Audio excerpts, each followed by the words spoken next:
Hello everybody out there, and welcome to another episode of the Talk That Talk Show with me, Barry Holmes. We are here for our 89th installment here of the Talk That Talk Show. We got Tariq here on our Instagram live stream, and Shug, Anthony Kodos. It feels so great to be here on a Friday night, and like I said, we got big things coming up here with the NFL playoffs. I got, for those that aren't watching it on our live streams, I got my ceremonial Chiefs jersey on, and a lot of people were asking me when I talked to them. They're like, "Yo, why didn't you get Pat Mahomes? Why you got Travis Kelce?"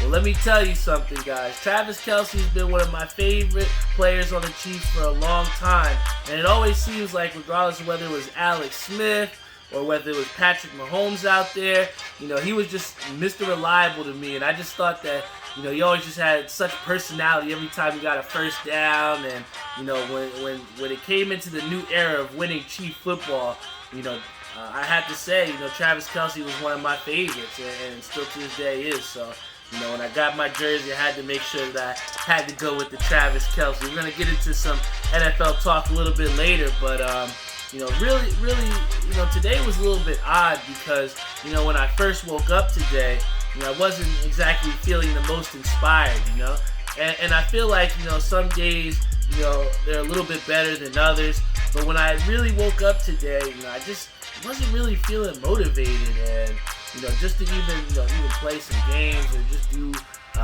certain things as far as editing resumes and stuff. Today was just just for some reason, just a tough start. And one of the things that I did was that, I looked at this book, and how we're always about, trying to self-advance yourself and try and bring back different things to help you, progress forward.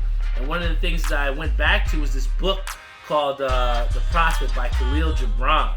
And I tell you what, sometimes, when there's a little bit of, things that I want to go back to and kind of like, see what, because the thing about this book is, it's kind of broken up into different chapters like a regular book is, but each chapter is based off a life theme and stuff like that. So, they kind of try and drive home this point through different stories. And, I went to work because, like I said, I wasn't exactly motivated. And one of the things that they said is, life is indeed darkness unless there is an urge, right? So when I read that, I was like, damn, that's pretty real, because that's kind of how I was feeling right now. I was in the dark, feel a little anxious because I didn't know, what it was that I kind of wanted to do today. Wasn't really feeling that motivated as far as, putting forth the best effort. And, that happens, and sometimes we are human, but at the end of the day, what the next thing that it says is, an urge is blind without knowledge.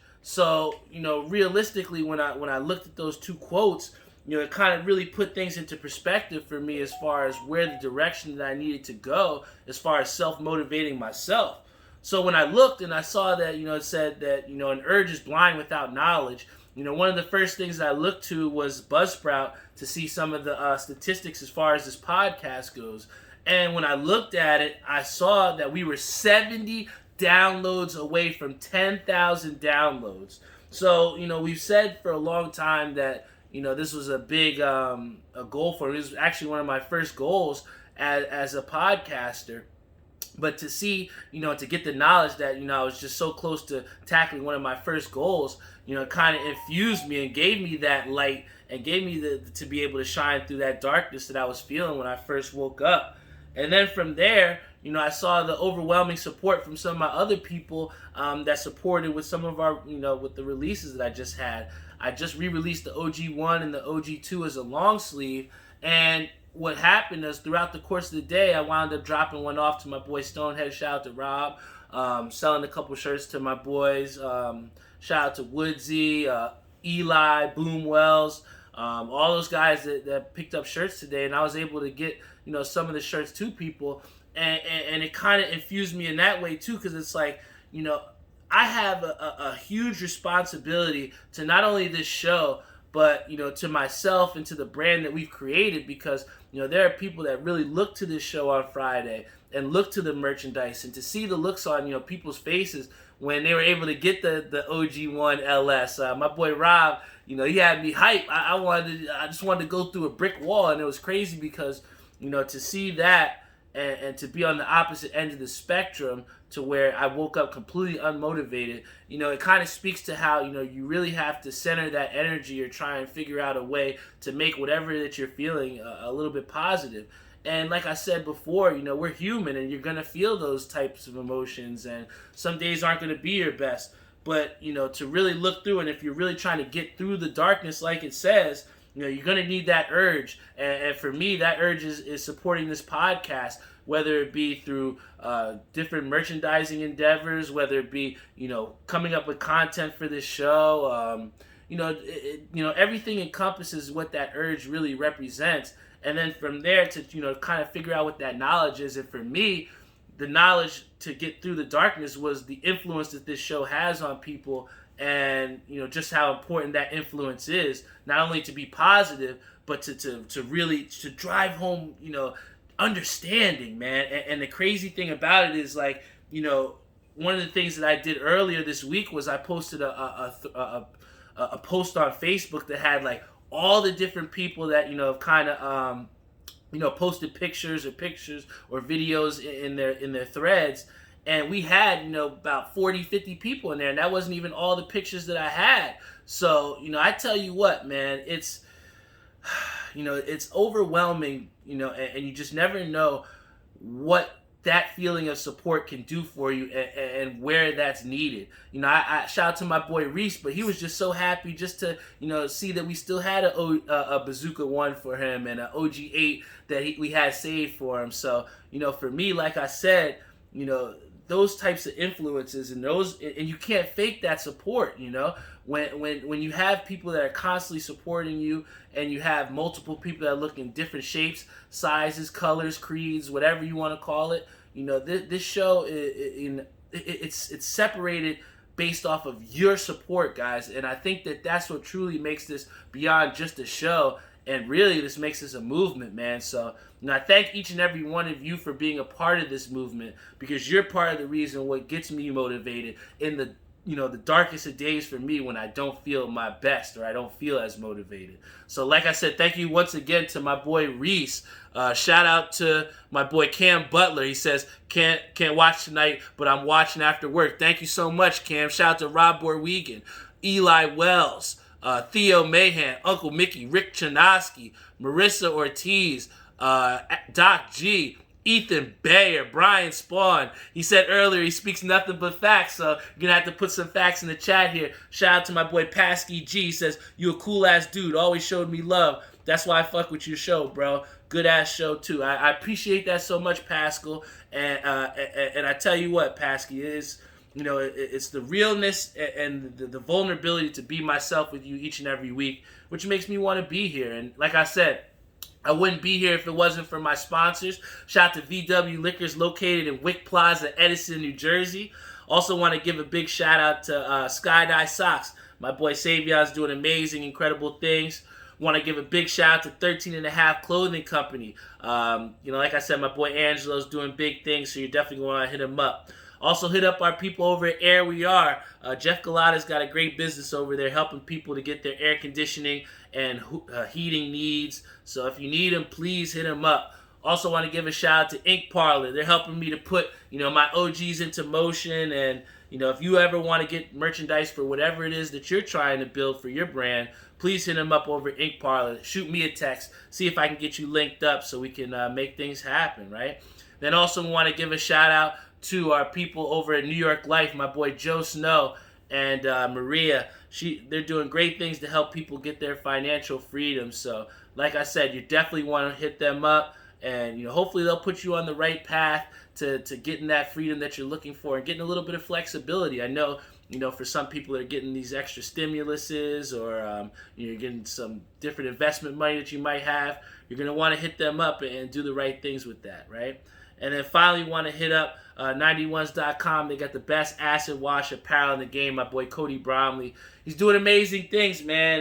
And, to be, here, like I said, at close to 10,000 downloads, we're literally going to hit it with this next episode. So, to be a part of that and have, Cody has been someone who's been sponsored since day one, and we've both grown our brands from absolutely nothing, and it means something to have those people with you to kind of go along here and go along the journey with you. Shout out to Mac Yunja, shout out to Antoine Jefferson on our Facebook live stream. But I can't go into talking about anything forward before I get into the best team in New York. And that team is the New York Knicks. I know a lot of people are going to say the Nets and that big three. But let me tell you, the New York Knicks are sitting at 8-8. I know it's only 16, games into the season, but let me tell you, the Knicks are 8-8, and they're the number one defense in the league. And, we know that Tom Thibodeau is a defensive-minded coach. And, for a lot of people, they've, questioned whether he could get the buy-in from these young players and have them playing with maximum effort, because what we saw before with in the past couple of years, especially with David Fizdale, was with this team would night in and night out not put up a consistent effort basis, right? And what I see, especially from this team now, is you're seeing a team that's diving for loose balls, closing out the shooters, rotating on the backside. I tell you what, man, like to be watching exciting Knicks games. I can't tell you the last time where I stayed up on a West Coast game at 10 o'clock and watched the entire game of a Knicks, because for so long it's just been tough to watch this team play. But from the likes of R.J. Barrett, who's showing that he's an absolute dog, Kevin Knox, who's gotten his play up a little bit better. We definitely got back Alec Burks with a lot of people, are taking that lightly, because, he was leading that team in scoring and taking a lot of that offensive load when that team was struggling. Noel had a good game. Yeah, Nerlens Noel had a great game too, and he's been having a bunch of different games. And I think that, like we said before, at the beginning of, I guess, the season and in this podcast, we talked about how the Knicks have a bunch of kind of role players and how they're going to have to try and understand what that role is. And what we've seen from Tom Thibodeau by putting Frank Ntilikina and putting Dennis Smith in the doghouse, you've seen the players that have, responded. And, this team is just playing hard. I mean, even in games that they're losing, the effort level is there. And I can't tell you just how much effort really means in the NBA when you have teams that give up. I've seen teams, rest guys going into the fourth quarter when they're down 20, 30 points, But, one thing about Tom Thibodeau is they've kind of embodied what this team is. And I think back to a meme where they had, where Kobe Bryant, where they had him on, I think it was like the late night show or something. And they showed a clip of the Lakers celebrating and laughing when they had just won like one regular season game, and Kobe was like, that would have never happened if it was around me. And I say this story to say that, when you look at this Knicks team, a lot of guys are just showing out and just trying to exactly just be in their position and show the confidence and show that they're on to the next thing. You don't see anybody really celebrating or, gloating or anything like that. This team is about business. And especially for a team that's trying to, get better and get back to that playoff picture, it's going to take that business mentality and establishing that winning culture. And when you look at the Knicks, they haven't exactly had a winning culture in these past couple years. And when you're trying to build that culture, that always just starts on the defensive end. So, whether it's 16 games into the season or whatever, it's very impressive to see this Knicks team defending well to being the number one team in the league defensively. And Jeff says, we don't know if this could happen or if this can sustain for the entire year. I saw something on Twitter from somebody today saying that, Coach Thibodeau runs his guys into the ground. And that may be, completely true. I mean, you could look at what Derrick Rose happened and, that Bulls team maybe not getting past a lot of the Celtics or the Cavs like they should have. But, all I can talk about is right here and right now. And this Knicks team is playing great defense. One of the things that impressed me this last game was what we saw against the Cavs was, and even also with the Charlotte Hornets, that zone really killed the Knicks when they weren't able to shoot the ball well, right? And what we saw, and especially for a lot of young guys, when they see the zone, the first thing that they want to do is shoot threes or try to shoot teams out of that zone. But when you don't have the shooting talent like the Knicks might not have, what you're going to have is movement within the zone and guys cutting and guys cutting to the basket. I mean, I saw Obi Toppin get 2 amazing dunks from the baseline on cuts. And you see Elfrid Payton attacking the rim hard and, creating for players. And you really see a selflessness from this Knicks team. So, when I look forward and seeing, just how well this Knicks team does, they're going to have bad shooting nights. And that's a part of the NBA, especially with the grueling schedule that they're put through. But what I say to you is this, and this speaks to the great coaching of Tom Thibodeau. We saw a weakness, and I said it before, that teams were going to go into that zone, and they weren't going to leave that zone unless the Knicks started shooting better. But now what the Knicks proved against the Warriors that, if you're going to put up the zone, we're going to attack that zone. We're not going to be bystanders off the ball. You're going to have people moving. And what we saw is they put up over 100 points on the Warriors. Now, granted, the Warriors aren't exactly the best defensive team, but they're a young, scrappy team. And sometimes with, that can get you a little bit further with effort-wise. So, I was just happy to see that the Knicks attack the zone a little bit differently with some off-ball cuts and some interior finishing. So, that was great to see, and it makes me a little bit hopeful moving forward. But, like I said, another thing that I'm definitely 100% looking forward to, and it's something that we haven't seen in a while, is, we haven't seen Conor since he fought against Cowboy Cerrone, right? So with UFC 257 coming up, this is going to be a huge, big-time deal. Especially when we have, boxing where there's a little bit of turmoil as far as getting those top guys to fight. I think we just got, Garcia and was it Davis that are going to fight. So we've seen that with Tank, and a lot of people are wondering who's going to win that with King Ryan or Tank. But, that's neither here nor there. We're going to have that later on in the year. But what I'll say to you is this Conor McGregor versus Dustin Poirier fight is going to be really, really good, man. I tell you what, for somebody that truly does enjoy watching Conor McGregor fight, and especially with Dustin Poirier, is somebody that's not going to stand down. He's going to throw, and he's a very active fighter. And even the first fight between Conor and Dustin Poirier, it was a great fight. And, Poirier is somebody that has a lot of heart, but I forget who I was talking to, but, we were pretty much saying that, Conor McGregor is on a mission. For some, preposterous reason, he truly, in his mind, believes that he can beat Khabib in a second fight, and I just don't think that's going to happen. But even before we get to that point, Conor has to get through Dustin Poirier. And I truly believe that Conor McGregor, just from looking at him in weigh-ins, the guy looks like he's in incredible shape. And especially with the way that he quickly finished an old Cowboy Cerrone, he put him out of his misery. And I think that, with a lot of fighters, they tend to let the fights go the distance. But Conor is a straight dog, and he is a finisher. So if you're going to ask me, I tell you, this fight is not going to go 5 rounds. I see Conor McGregor putting this boy potentially to sleep, I think that Conor McGregor has devastating power when he's not fighting Khabib, Everybody looks like a rag doll when they're fighting Khabib.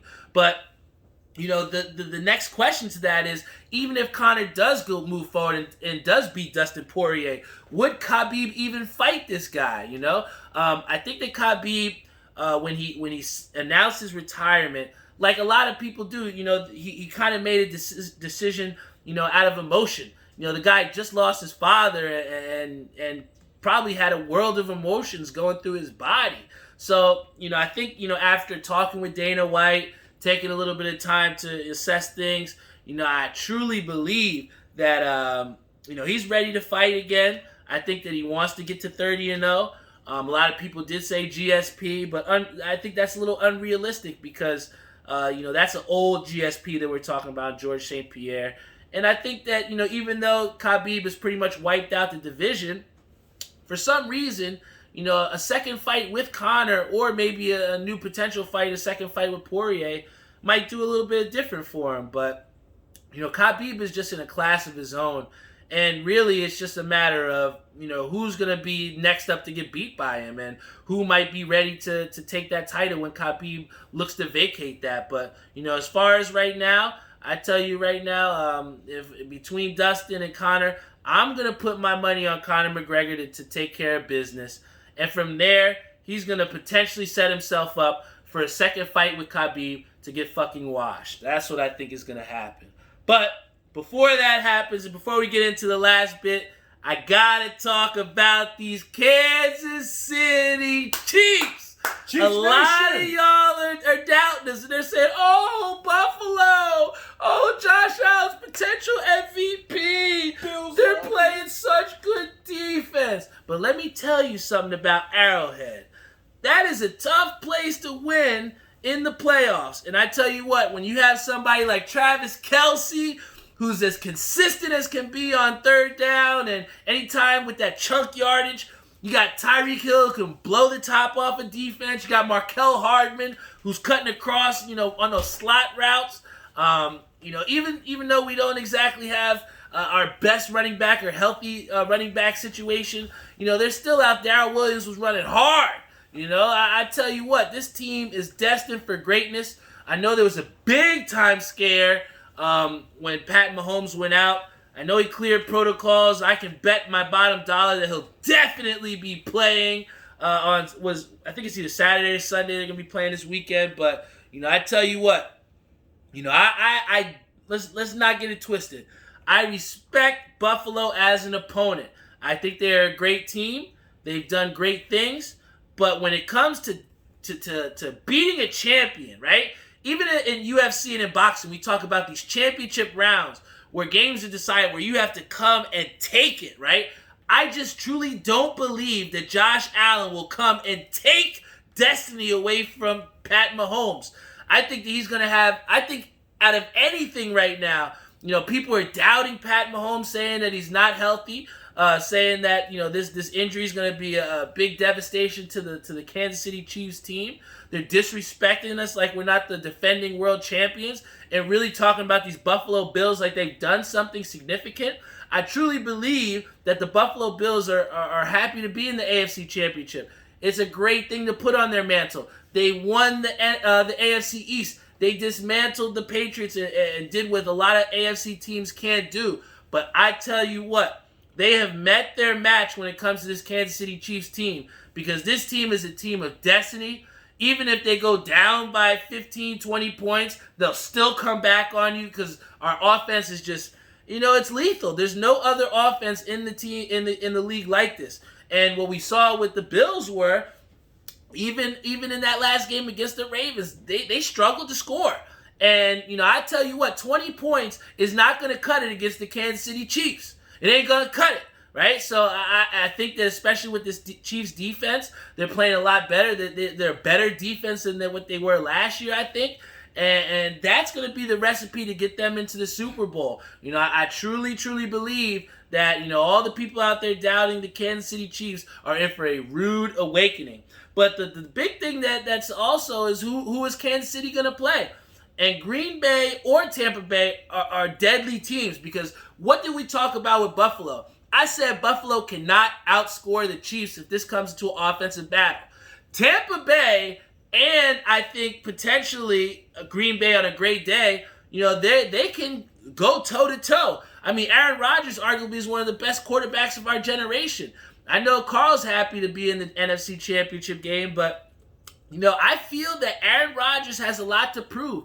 I feel as though he felt disrespected when they drafted a quarterback not too long ago. I feel like he felt disrespected when he wasn't given more weapons like he asked for.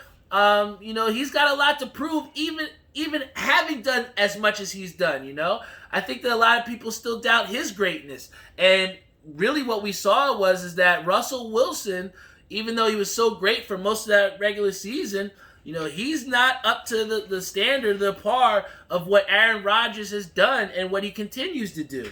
And when you look as far as this Green Bay team, I see a team that can beat Tom Brady. Everybody talks about this illustrious Tom Brady like he's some mystical creature or character. Yes, the guy's had success, but this is not the old Patriots teams, all right? This is a Tampa Bay team who I don't even think is going to have Antonio Brown coming up. And I know they still got Chris Godwin. I know they still got Mike Evans. But you're talking about a Tampa Bay team, again, who's been somebody that hasn't been there in a long time. They've won a Super Bowl, but in these recent years, they haven't been there. They don't have that experience. And I'm somebody, when it comes to playoff time, you really rely on those veterans and you rely on those guys to see, who is it that I can lean on or who's going to make a big play. And I just feel that the Green Bay Packers have more veteran guys that have been there before and that can, get the job done. I think in the same accord, like I said, as far as with Arrowhead Stadium, it's tough to go into Lambeau and win a playoff game. And that's asking a lot out of even Tom Brady. All right, so I tell you what, if you're asking for my Super Bowl predictions, I got the Chiefs and I got the Green Bay Packers and I got us smacking the doors off the Packers in the Super Bowl. But like I said, I thank you guys so much for, coming and sharing a little bit of time with me here on this Talk That Talk show. We're closing in, like I said, on 10,000 downloads. And, even to say that we sold out on the OG2 long sleeves, like I said, it just speaks again to the support that you guys continue to give me, man. And, I can tell you there's going to be some great things on the horizon. A lot of people have been asking for a return of the hoodies. So maybe, maybe with enough support or enough people that want it, maybe we'll bring back the hoodies. If you actually do want to see me bring back the hoodies, put it in the chat. Say, I want you to bring back the hoodies.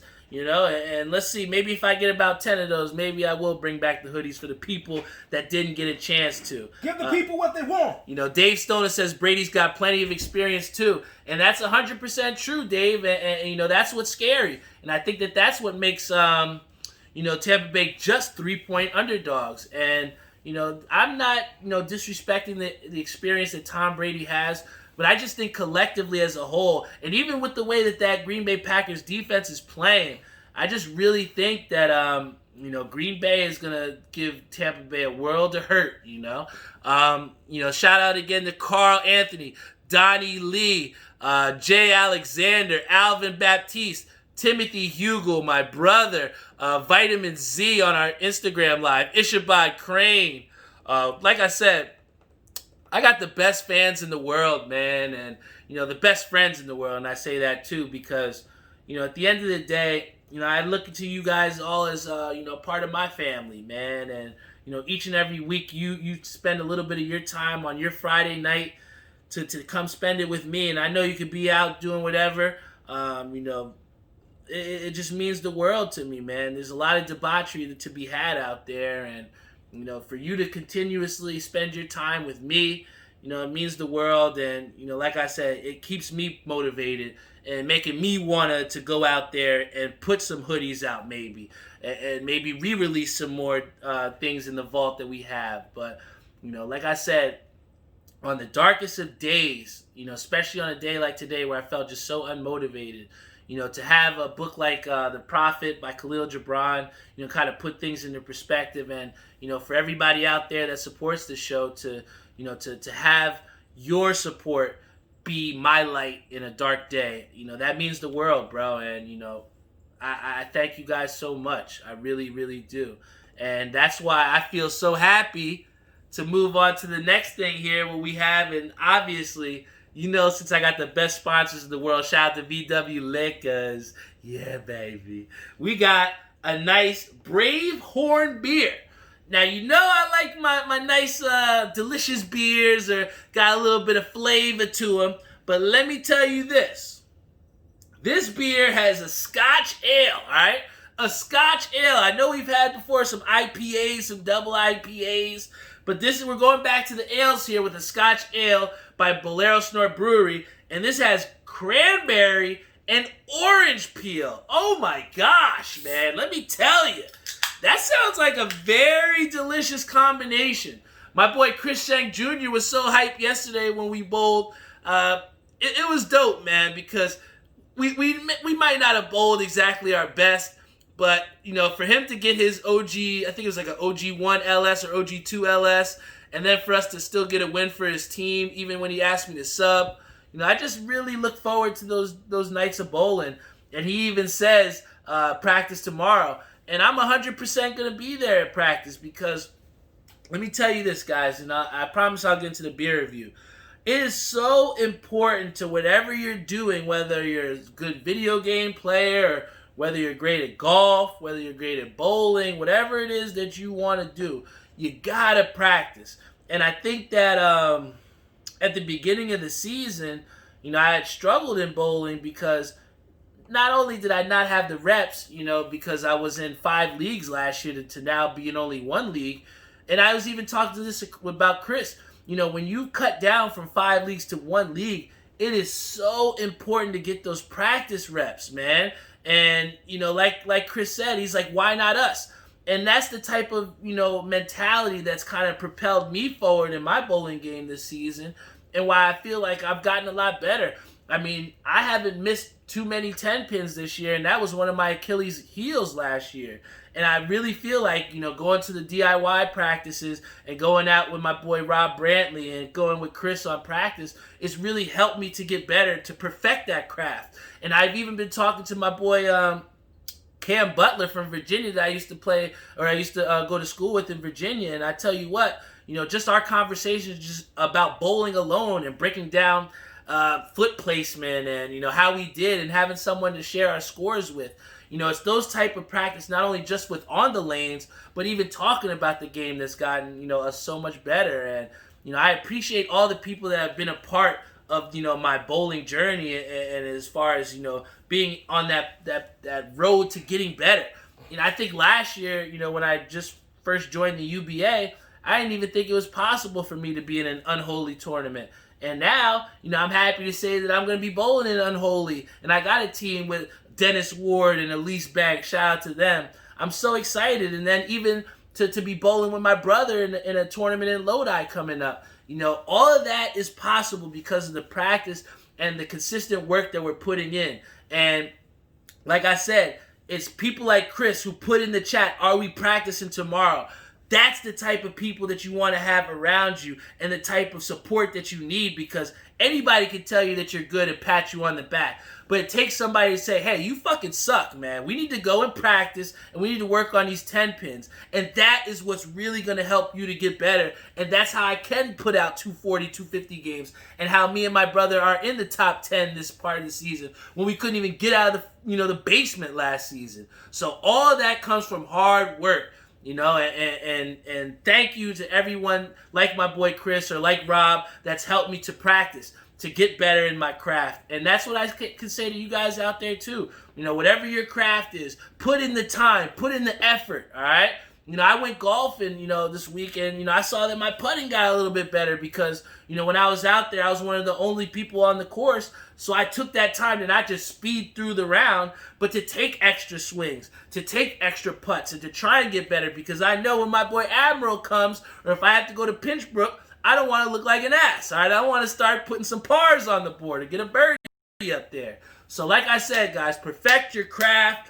Put the time into practice, because perfect practice makes perfect, And like I said, to that, we're going to try out this Brave Horn beer from Bolero Snort Brewery. If you have your drinks up, if you have your beers up, please, let's have some with me. Shout out to Dan Comdat. Shout out to Colin McCabe on our Facebook live stream. I got the best people in the world supporting this show.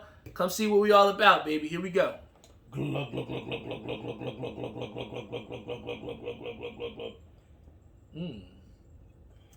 Brave Horn beer, man. I tell you what.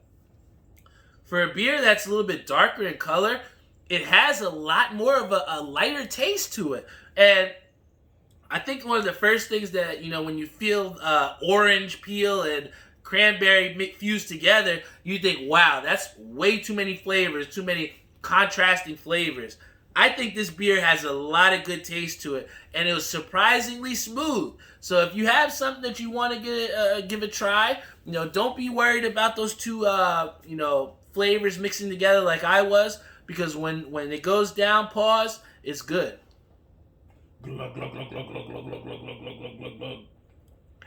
Yeah, NJ Jet, like my boy Jeff says, we talked about that. Be great beer. Thanks, man. You're somebody that has great beer selection too, Jeff. So, I pride myself on that, because I wouldn't want to drink something that I wouldn't suggest to you guys, man. So you see it on here. But yo, 89th episode in the books. I promise you all, at the end of this episode, we are on projection to eclipse 10,000 downloads. So like I said, I wouldn't be here if it wasn't for you all consistently tuning in, whether it be on Facebook Live, Instagram Live, YouTube, Spotify, Instagram, iHeartRadio, Stitcher, you name it. We're on every streaming platform. So, everything that you need out there for us with this show. You can even go to the talkthattalkshow.com, our website. We got all the pictures of everybody that's supported with this vision. We got them on, the page as far as pictures, videos, anything that you guys want. Go to talkthattalkshow.com. Stay in tune. Hit me up. Let me know what you want. Let me know what you want to see re-released. Some things that you missed out on that you want to see dropped again. Because like I said, I pride myself on giving everybody a chance to support this show in various different ways, whether it be through masks, shirts, hoodies, hats, and we're not even talking about merch, just sharing the post, just saying, hey, my boy Barry's going on at Friday tonight, just check him out. And for those people that do wear the shirts, wear them proudly. Don't be afraid to tell people about what's on your shirt. My boy Carl, I talked to him earlier. He was saying about just how good he feels when he wears the merch, and how all eyes seem to be on him because he's got this exclusive merch. And that's how I want you to feel when you wear it. And when people ask you about it, I feel so, proud to have you wearing my shirt and explaining to them, what my passion is in my heart and what helps me to get light through those dark days, man. So like I said, thank you so much to everybody that tunes into this show. Got to thank our sponsors at the end of the show. Shout out to VW Liquors, located in Wink Plaza, Edison, New Jersey. Everybody say it with me. Let's go Mets! Let's go Mets! We always do that for Dave at the end of the show. Want to give a big shout out to Air We Are. They got your best air conditioning and heating needs in the South Side or Tri-State area. Hit my boy up, Jeff Galata. Also want to give a shout out to 13 and a Half Clothing Company. My boy Angelo's doing great things over there. You're definitely going to want to hit him up. Also want to give a big shout out to Sky-Dye Socks. My boy Savion Gaynor's doing incredible things in the tie-dye game. You gotta hit him up, all right? I wouldn't tell you to if I don't have some socks myself. Also want to give a big shout out to Maria and Joe Snow, helping people to get their financial freedom every single day. Hit them up to get your finances in order and get yourself on a financial plan that'll help you to get the things that you want in life. All right? And then also, we want to give a shout out to 91s.com. Got the best acid wash apparel in the game. My boy Cody Brownlee's been with us since day one as far as a sponsor. So, I appreciate his support, and, we're just going to keep going. Then finally, want to give a big shout out to my boy Timmy Hugel over there, over at Ink Parlor, helping us to put our dreams into fruition, man. I'm on my 10th release, right? We're about to have the OG 10s dropping on April 9th. On our 100th episode. It's going to be a huge day. Like I said, mark that on your calendars. April 9th is going to be the 100th episode. So, we got big things lined up, leading up to that date. Had a great conversation with my boy Kevin Rosa. Shout out to Boza. And we were able to link up and, get a connection through to get some guests on the show next week. So please make sure you're tuned in next week because we're going to have a nice episode with some boxing, some local boxing stars here. So you're definitely going to want to tune in for that next week. My name is Barry Holmes. This is the Talk That Talk Show. I promise you each and every Friday you can depend on me to deliver you a show because without your support, that support is that lightness for me. It's that light that helps me to get through the dark and gets me through those unmotivated times. And it's you all that I swear that just a quote from the book by Khalil Gibron really helped me to recenter myself. And I'm hungrier than ever to not only just get to 10,000 downloads, but to go even past that and see what's in store for us. Because one of my boy Zuni said, when you just let things happen and you just live in the moment and submit and make sure everything is done in positivity and for the right intentions and with the right influences, you never know what's going to be on your journey. So all I can do is make myself ready for whatever comes And all I can do is provide for you all a great quality podcast that you're proud of for tuning in every single week. Because I wouldn't be doing this for 89 straight weeks if it wasn't for your support. So like I said, thank you so much from the bottom of my heart. I love each and every one of you. It means the world to me, your support. And like I said, we're on to the next one. So next week is episode 90. Come along and see what I got in store. Love you all, and see you next week.